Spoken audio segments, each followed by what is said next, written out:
I was sitting in the emergency room of a city clinic. My gut was torn between staying and leaving. Part of me yearned to flee, to leave the cheating woman behind, wondering where I'd vanished to. Yet, I knew I had to confront her one final time. But let's backtrack a bit. My name is Donnie Walker. I work as a CPA at the accounting firm of Thomas and McMahon. I've been married to Sharon for almost 5 years, although that was about to change. After high school, I enlisted in the Marine Corps as a disbursing clerk. My job was to ensure our Marines got paid. It wasn't glamorous or exciting, but I loved working with numbers. Liars can figure, but figures don't lie. I found satisfaction in that aspect of my work. When my time in the course ended, I joined the reserves and completed my bachelor's degree in accounting. I'd started my education during my service, so it only took 3 years to finish and meet the state requirements for a CPA license. I met Sharon during my senior year of college. She was studying to become a paralegal, with hopes of becoming a lawyer eventually. We met, dated, and married the September after graduating from college. I began working at Thomas and McMahon, while she joined the law firm of Jackson and Associates, specializing in family law. Things seemed perfect for the first 4 years, or so I thought. Sharon understood my reserve commitments, 1 weekend a month and 2 weeks a year, and she was fine with it. Luckily, I never got deployed overseas during my time in the reserves, but there was always that possibility. Our life together during that period was amazing. We were deeply in love with each other, enjoying our cozy apartment and dreaming of buying a house and starting a family. Things started to unravel after our 4th wedding anniversary. Sharon began going out on Fridays after work with her friends to relax, or so she said. I didn't pay much attention initially, as I also occasionally spent time golfing with coworkers. Initially, she would return home by 7:30 or 8 p.m., but over time, her returns grew later and later. Once she didn't return until 7 a.m. the following day, claiming she stayed at a friend's place rather than drive home drunk. A call to her friend confirmed her story, and we retrieved her car from the bar. Though I couldn't prove otherwise, I was understandably upset. I told Sharon if it happened again, she should call me for a ride home. Sure, whatever, she replied dismissively. That marked the beginning of the end for us. Sharon became increasingly dismissive and disrespectful, insisting I had no right to question her activities outside of work or home. While I understood I didn't own her, I believed that if she truly cared about me, she'd at least keep me informed so I wouldn't worry. I began to notice some unsettling patterns in Sharon's behavior. When she returned from her outings, her clothing, or what was left of it, often looked disheveled. There was a distinct smell of cologne and something else clinging to her. She'd rush into the shower as soon as she got home, claiming tiredness as an excuse to avoid spending time with me. As a CPA, managing our finances fell on my shoulders. We both had our paychecks deposited directly into our checking accounts, with 10% allocated to savings for future investments like a house. Initially, everything was routine, but over time, I observed changes in Sharon's spending habits. She started purchasing alluring lingerie from Victoria's Secret and clubwear from online retailers, but she was secretive about it. When I inquired, she brushed off my questions with a haughty attitude, asserting it was none of my concern. It's fine if you want to buy nice things, I told her, but why the secrecy? I haven't seen any of it. What are you doing with these purchases? It's none of your business, she retorted. None of my business? That didn't sit well with me. On the 4th anniversary of her employment, I noticed her salary remained stagnant. When I confronted her, she dismissed it, claiming there were no raises due to slow business. No raises, she insisted. Things have been slow. I knew that was a lie. Our firm handled year-end audits for several companies, including Jackson and Associates, and I was aware of their increased revenues. I decided to investigate further when I got to work. Then came the end-of-year holiday party at her workplace. I always referred to it as Christmas, but her company decided to go the politically correct route and call it a holiday party instead. Whatever. Initially, Sharon tried to talk me out of attending, which set off warning bells. I know you don't enjoy being around my coworkers, so why not just stay home this year? She suggested. You really don't want to be around a bunch of stuffy old lawyers. Maybe I just want to spend the evening with you, I replied. She sighed and shrugged.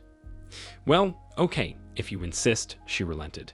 But I plan to socialize with my colleagues, and I can't have you clinging to me all night. What? What do you mean, socialize with your colleagues? I asked. Don't you see them every day at work and during your evenings out? Well, I might get asked to dance with some of them, she explained. Okay, I said. Do you have room on your dance card for your husband? She rolled her eyes and sighed again. I guess I can fit you in somewhere, she said. Well, don't go out of your way, I replied. We attended the party, and I hardly saw her the entire evening. She introduced me to a few of her co-workers as her pencil-pushing ball and chain and dashed off to dance with one man after another. Her co-workers looked at me with pity, and hardly anyone spoke to me. I never got a chance to dance with her, and I noticed that she left the party more than once, returning after a while with some guy. If I didn't know any better, I could have sworn she was involved with one or more of them. Okay, I'm ready to go, she finally slurred, her words muddled. Clearly, she had had a few too many drinks, her clothing and makeup disheveled. I grunted and made my way to the car. She followed, attempting to kiss me when she got in, but I gently pushed her away, noticing the unpleasant odor of her breath. What's wrong? She asked. Your breath stinks, I replied. What have you been drinking? She giggled. Wouldn't you like to know? She teased. I couldn't help but notice that you didn't even spare a dance for your husband, but spent the whole night with everyone else, I pointed out. Yeah, so what? She retorted, growing irritated. I also noticed you were frequently absent, I continued. Where did you disappear to? She laughed. That's none of your business, she dismissed. We remained silent for the rest of the trip home. Naturally, nothing happened between us that night. Sharon attempted to make amends for her behavior during the rest of the holiday, but I could sense things weren't the same as they used to be. After the holiday season, Sharon went back to being a bitch. Our married life went from several times a week to maybe once a week, if that. She was spending more and more time with the girls, and her attitude towards me was only getting worse. A couple of weeks after the holiday party, I had a conversation with Hubert Scott, the accountant in charge of the annual review at Jackson and Associates. I learned that everyone in the firm had received a significant bonus and a substantial pay increase. For instance, Sharon had received a 30% salary hike and a $10,000 bonus. However, none of that money had been deposited into our account. What on earth was she doing with it? I considered asking her directly, but I decided against it. Given her attitude, I figured she would just lie and turn it into an argument. So instead, I asked Hubert to look into it and promised to get back to me. He assured me he would and asked for a couple of days. 2 days later, things took a turn for the worse. Hubert came by my office and shared some of his findings. According to the records from their firm, Sharon had her increase automatically deposited into an account she had set up with another bank. It hit me then that she was apparently planning to leave me. Additionally, Hubert mentioned they had found some irregularities in the company's books that could spell trouble. I made a mental note of the account information and thanked Hubert for his efforts. That afternoon, my phone buzzed, indicating I had received an email in my personal account. The subject line read, "What your wife is doing behind your back." Upon opening it, I found a video attached. That video marked the end of my marriage.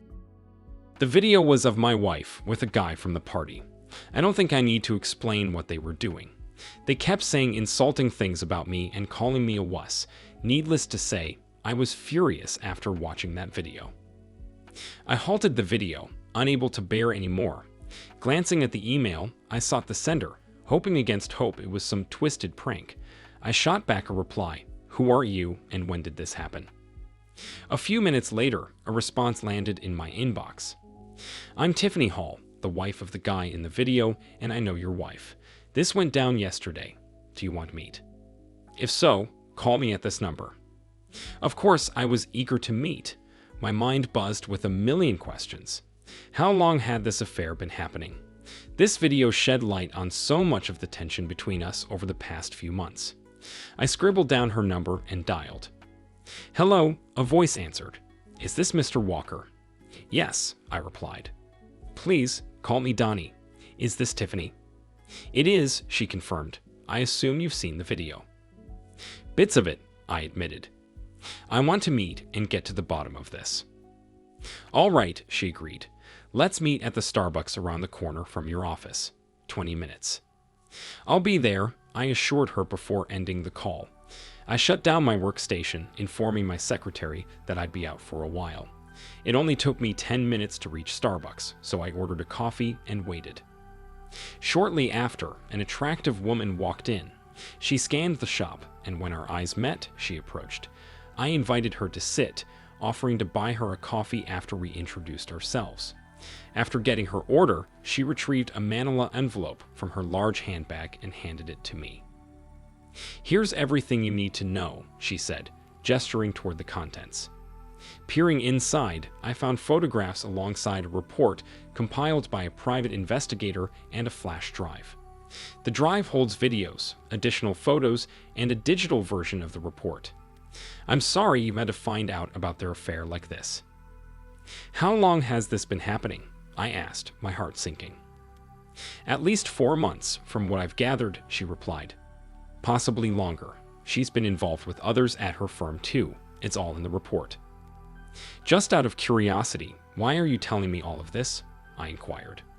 "Because I plan to name your wife in my divorce, and that impacts you," she explained.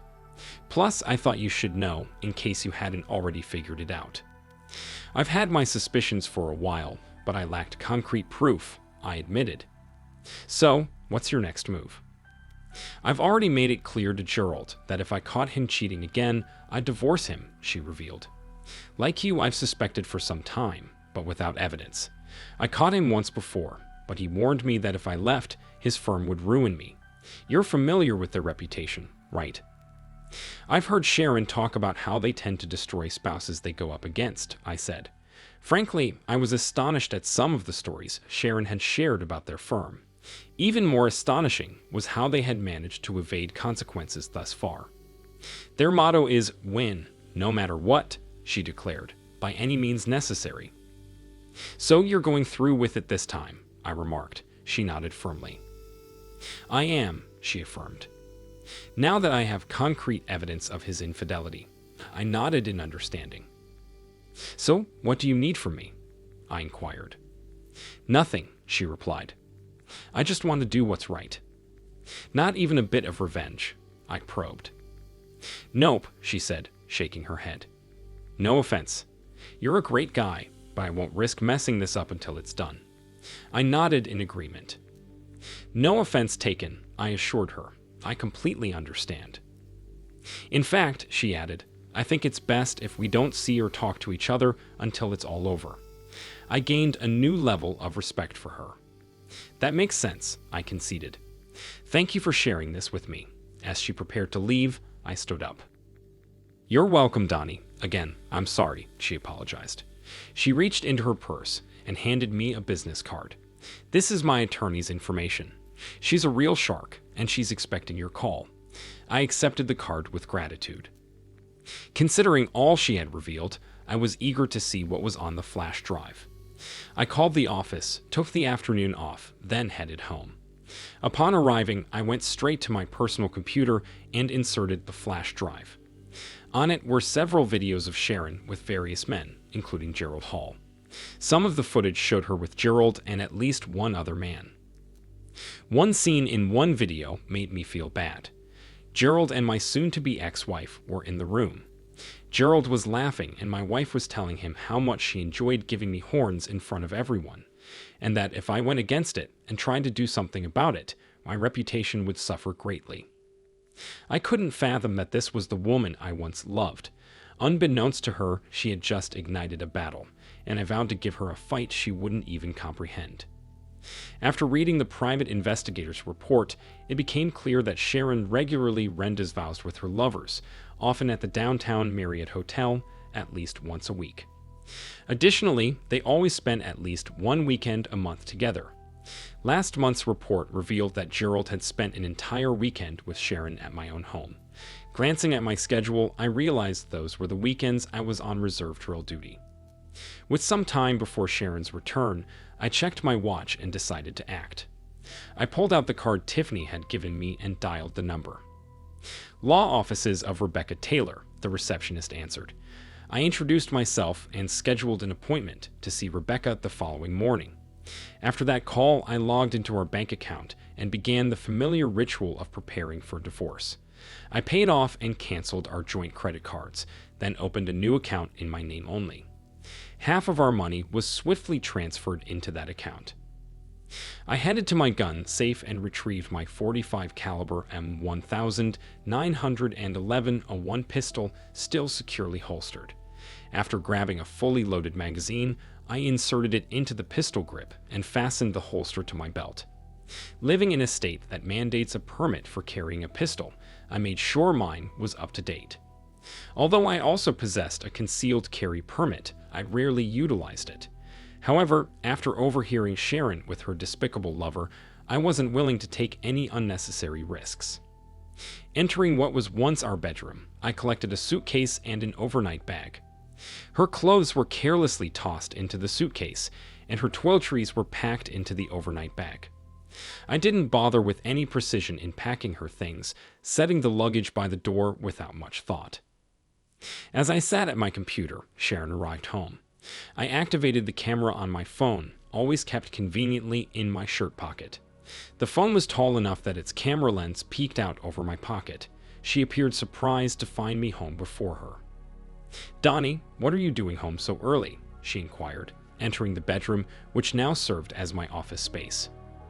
"I had some things to take care of," I replied casually, and then her gaze fell upon the pistol on my hip. "Why are you wearing that?" she inquired. "For self-protection," I stated. "By the way, I have something to show you." "Oh," she responded. "What is it?" "Come over here, you'll find it quite interesting," I invited. As she approached and stood beside me, I pulled up a video file on the computer and played it for her. Her eyes widened as she watched herself with the two men. "Well," she sighed, "I suppose you've caught me." "I guess so," I replied. I was a bit taken aback by her lack of remorse. I had hoped for an apology or at least a hint of regret, but there was none.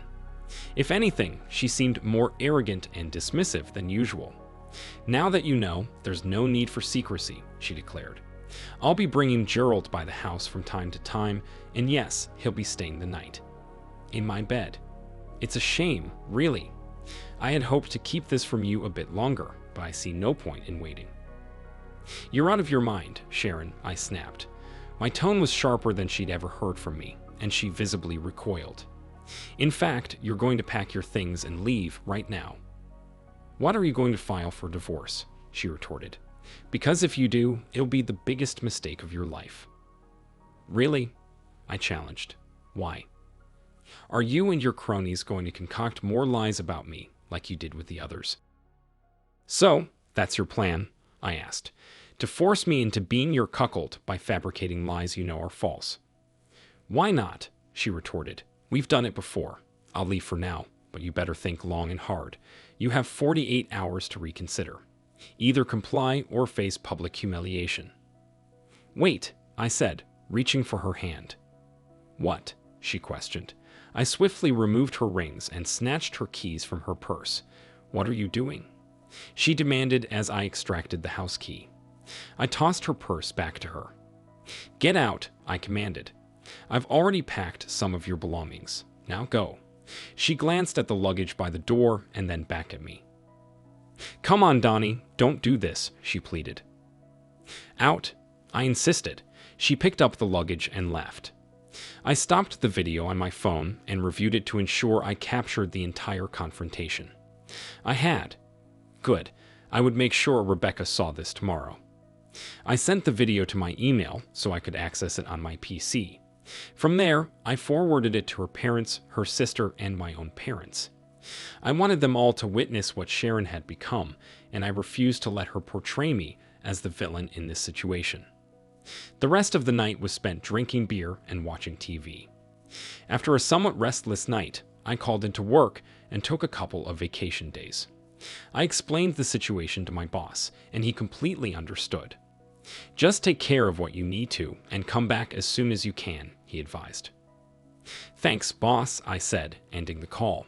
After a shower, I dressed and prepared to meet Rebecca, ensuring I had everything I needed. Rebecca's no-nonsense demeanor impressed me. She examined everything I had brought and simply shook her head. Donnie, this is unbelievable, she remarked. I've heard rumors about Jackson and Associates for years, but I never had anything concrete. If what she's saying is true, we're looking at serious criminal charges. So, what's our move? I asked. Well, I'll file for divorce on the grounds of adultery and push for a 70-30 split with no support. We'll give her the standard 30 days to respond, during which we'll demand a full financial report. Meanwhile, I'll work on obtaining a subpoena for her banking records. If she attempts to conceal accounts, we can consider charges of perjury. Considering her threats in the video, I'll also pursue a restraining order covering you, your home, and your workplace, she added. As for the other matters, I'll contact the state bar and the local DA. This appears to be extortion. We'll see where that leads. Meanwhile, you keep your distance. No confrontations, no communication with her or her associates. Understand, she instructed. I nodded in agreement. Got it, I affirmed. Good, she replied. I'll start the paperwork and have her served at her workplace within the next day or two.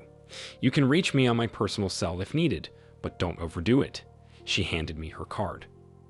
Thanks, Rebecca, I said, shaking her hand.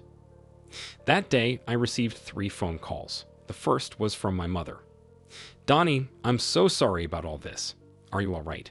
She asked when I picked up. I will be, Mom. Thanks, I assured her. I saw a lawyer today, and she's handling it. Well, you let us know if there's anything you need, Donnie, she said. We love you. I love you too, Mom, I replied. The next call was from Sharon's parents, who seemed to have difficulty grasping the situation. Donnie, what the hell is this? Her father demanded. What did you do? What did I do? I exclaimed. Besides loving Sharon with all my heart. Nothing. Did you hear what she said? Yeah, I heard it, her father acknowledged. But I can't believe she'd do something like that without provocation. Can't you just work through this?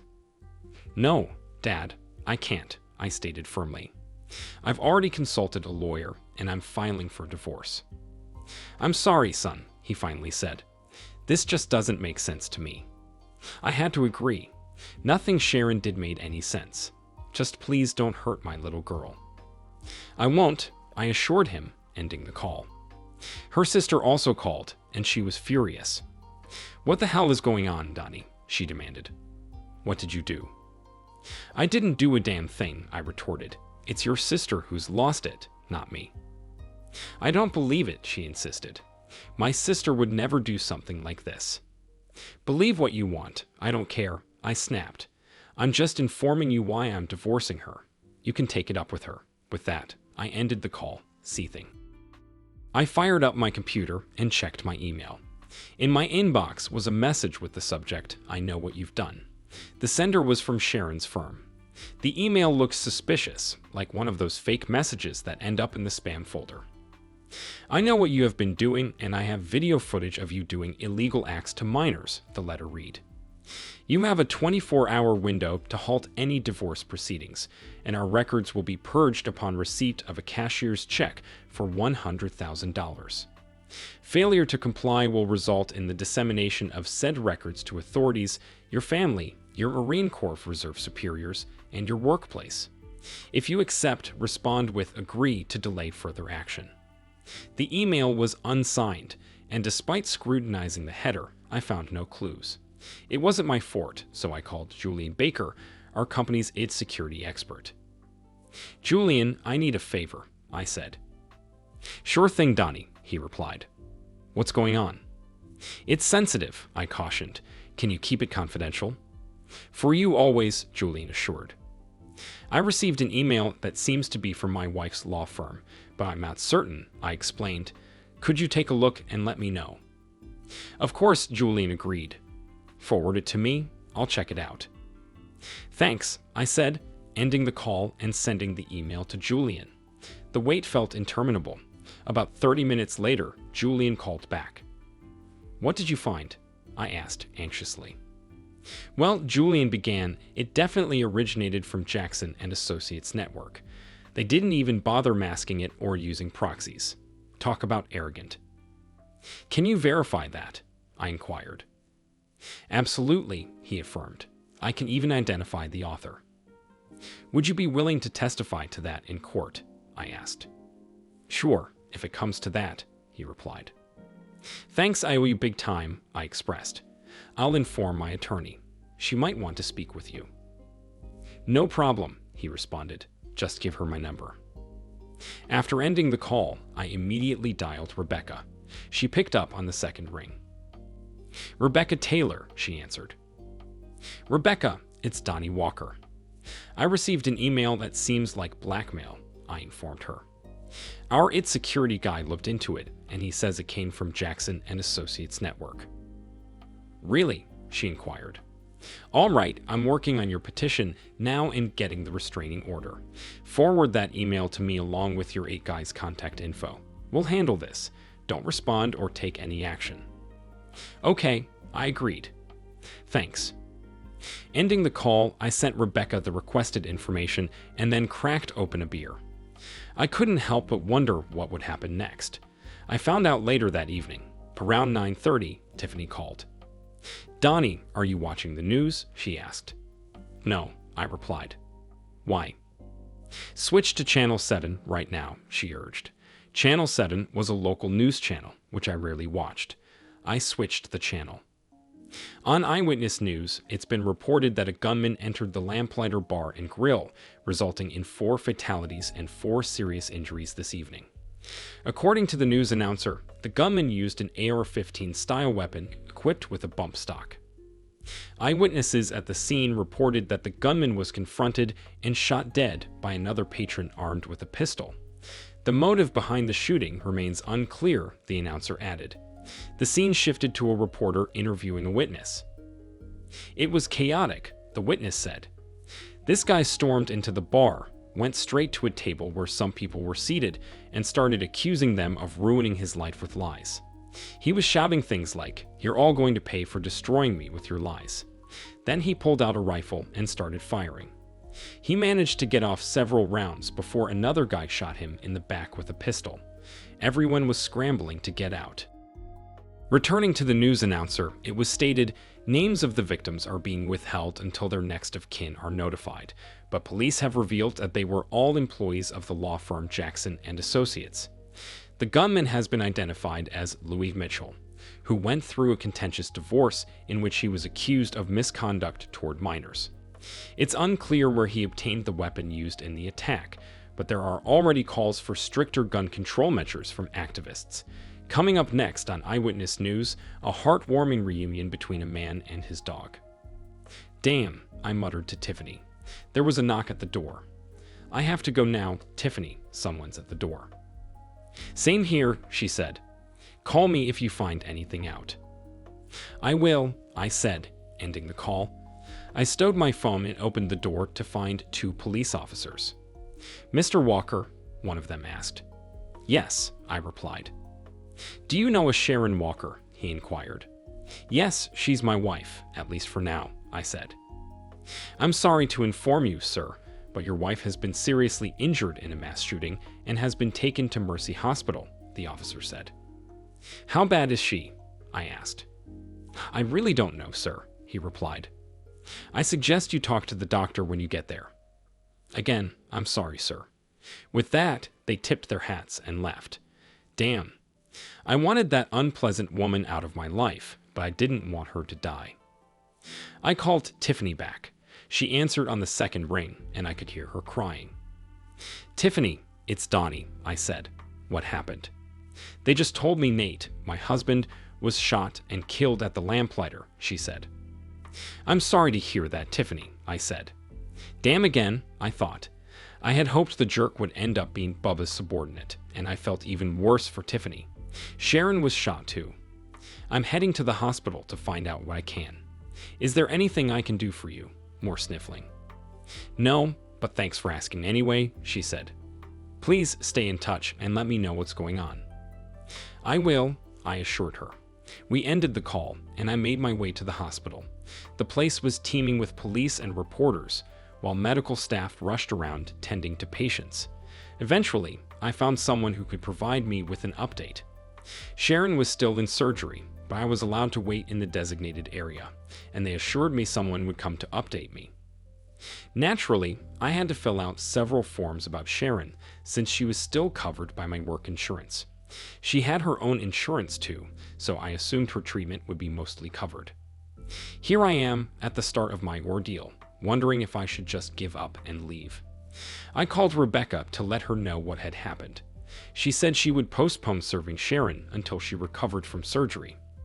I called Sharon's parents and sister to inform them of the situation. Naturally, they tried to blame me, but I pointed out that if I were responsible, I'd probably be dead too and not sitting in the hospital. They arrived and sat across from me in the waiting room, shooting me disdainful glances.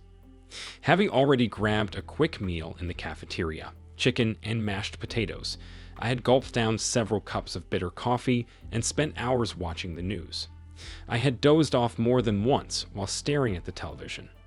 It was 5:00 a.m. when a weary-looking doctor approached me in the waiting room. "Mr. Walker," he asked. I looked up at him, my eyes heavy with fatigue. "Yes," I replied, rubbing my eyes to keep myself awake. Sharon's parents and sister joined us. "Your wife is currently in critical condition, but her status seems stable for now. We'll have more information within the next 24 hours, he explained. "We're optimistic about her survival, but the next day or two will be crucial." "Is she awake?" her father inquired. The doctor shook his head. "No," he said. "She's still under anesthesia. Just to prepare you, there's a possibility she may never walk again and may not fully regain sight in her right eye without further surgery." "I'm sorry," he added before walking away. Her father turned to me. "So, are you still planning to divorce her?" he asked. I paused before responding. Part of me considered forgiveness, but the pain of her actions was still fresh. "Yes," I answered. They all looked at me in surprise. "But I'll wait until she's in stable condition." "How can you be so heartless?" her mother asked.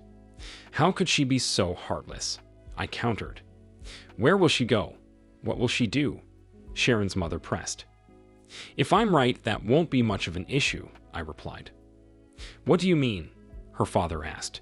I didn't want to reveal too much or speak out of turn. "We'll see," I said. "I'm going home, but I'll be back." With that, I left them standing there and returned home, where I took a shower and collapsed into bed. The following day, news of the shooting had spread nationwide. Scores of men came forward, revealing they too had been targeted for extortion by the law firm, accused of crimes they never committed. Their stories echoed each other eerily, each receiving threats to expose non-existent heinous acts unless they paid hefty sums. Consequently, many lives were shattered. State authorities intervened, arresting several lawyers from the firm and forcing its closure. A massive class action lawsuit was filed against the firm and its partners, seeking millions in damages in addition to criminal charges. 3 days after the shooting, I received news from the hospital that Sharon had regained consciousness and was asking for me. I promptly informed Rebecca, who arranged for 2 men to meet me there. One of them, she mentioned, was the process server. I called Sharon's parents and learned that one of them had been keeping vigil by her side since her surgery. In the hallway outside Sharon's room, I met the process server and another man, Detective Clark. Together, we entered Sharon's room, where she sat in bed with her mother in a chair nearby, her face filled with questions. "Sharon Walker?" the process server inquired. She nodded, and he confirmed her identity before handing her a manila folder. "You've been served," he declared before leaving the room. Detective Clark remained standing, looking down at her with a solemn shake of his head. "Do you understand that extortion and conspiracy to commit extortion are felonies in this state?" Detective Clark questioned. Sharon lowered her gaze, nodding weakly. "Yes," she murmured, her voice trembling. And you're aware that in this state, each act of extortion carries a penalty of up to 15 years in prison and a $10,000 fine. He pressed. Once more, Sharon nodded. He handed her a printed copy of the email I had received. Does this ring a bell? He inquired. Sharon looked defeated. It should. It was composed and sent from your computer, under your login, along with about 75 others. We found them all in your sent items folder. I'm no mathematician, but 76 times 15 years comes out to about 1,140 years, and you're looking at roughly a $760,000 fine. In short, you're in deep trouble. You know I have to arrest you. The DA is pushing for a life sentence with all the charges against you, but if you cooperate, maybe I can negotiate a deal. What do you say? Again, Sharon nodded. Okay, she whispered. All right, he replied. I'll give you a few minutes alone with your husband and family, but I'll be back. With that, Detective Clark looked at me, placed a hand on my shoulder, and left the room. I stared down at my soon-to-be ex-wife. Tears streamed down her cheeks. How could you do this to me? I demanded. I've done nothing but love and respect you. I thought you loved me too. What the hell happened? I'm sorry, she sobbed. Her mother grabbed the email and read it, her eyes widening in shock. My God, she exclaimed, gazing at her daughter. You really wrote this? To your own husband? Sharon sobbed even harder. How could you? I glanced at her mother. How do you think Jackson and Associates became so successful? I posed the question rhetorically. They did this to a whole bunch of guys looking for a quick buck. That's why that guy went and shot them all. And I have her on video admitting they did this all the time. No wonder you want to divorce her, her mother said, looking at me. I don't blame you one bit. That on top of her adultery, I added. There's no way I want her back. Ever. I turned back to Sharon. You never answered my question. She looked at me, defeated. I got wrapped up in the excitement and the power, I guess, she admitted. As for the letters, well, I was just doing what the lawyers wanted. I hated doing it, and I wasn't the only one. All the paralegals did it as well. Please believe me. I was only following orders. Sorry, but that old excuse just doesn't cut it. At all, I retorted. The snide comments, the disrespect, the cheating. No, you loved it. You got off on putting me down. I saw the glee on your face when you told me you do it all the time. I saw how much you enjoyed humiliating me. Oh, he's dead, by the way. No, you just screwed up, and it almost cost you your life. It sure as hell cost you your marriage. I hope it was worth it to you. Can you forgive me? She pleaded. I shook my head. No, I said firmly. Never. I'm just glad we didn't have any kids. By the way, when you fill out that financial statement, don't forget to include your secret account. You know, the one you set up to hide money from me. I'd hate to see you add perjury to your list of crimes. She looked at me, her eyes wide. You know about that? She gasped. I nodded. Of course, I replied. Who do you think did the year-end books and audit for your firm? You think you've got problems. That's nothing compared to what we found over the last year. Believe me, the feds are gonna have fun with your senior partners. I looked at Sharon one last time. Goodbye, Sharon, I said. I loved you once. With that, I walked out as Detective Clark entered with 2 uniformed officers. Sharon was handcuffed to the bed as her mother watched in tears. Epilogue. Jackson and Associates faced a barrage of charges from state and federal agencies, compounding their legal woes. The class action lawsuit for defamation and other civil wrongs ballooned to include more than 700 men, some of whom had been wrongly imprisoned due to false accusations made by the firm. Eventually, the court ordered the firm and its senior partners to pay over $2.5 billion in fines, fees, and restitution, with the bulk going to attorneys and taxes. All the firm's lawyers were disbarred, their licenses permanently revoked. The handling of divorces by the firm became a subject of heated debate. Some argued for a review of all cases, given the scandal's circumstances, while others advocated for a focus only on cases involving the men in the class action. Ultimately, no reviews occurred and no changes were made. The surviving partners received life sentences for their actions. Simon Jackson, the firm's senior partner, committed suicide before his trial concluded. Sharon reached a plea deal, providing evidence for the state. The judge sentenced her to 20 years in prison, with parole eligibility in 10.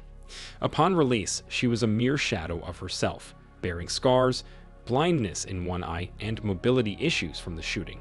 She moved in with her parents and relied on welfare after her savings depleted. Last known, she was writing a blog on the perils of infidelity. Sharon's betrayal left me reeling. For a while, I withdrew from the world, cautiously dipping into the dating pool only occasionally. Trust issues loomed large, especially with women. 3 years post-divorce, I met Emily, a former Marine who worked as a disbursing clerk. She was a bit younger than me and had recently lost her husband to a sudden heart attack. We went on several dates before I felt ready to open up about my past marriage. Emily listened attentively as I recounted the painful details. When I finished, she simply nodded. "That makes sense," she said quietly. "I know it wasn't easy for you to share all that, but I'm glad you did. Not all women are like Sharon. Like you, I believe in the Marine Corps motto, Semper Fidelis, and if you give me a chance, I'll prove it." And she did. Over and over, in myriad ways, and she continues to do so even after all these years.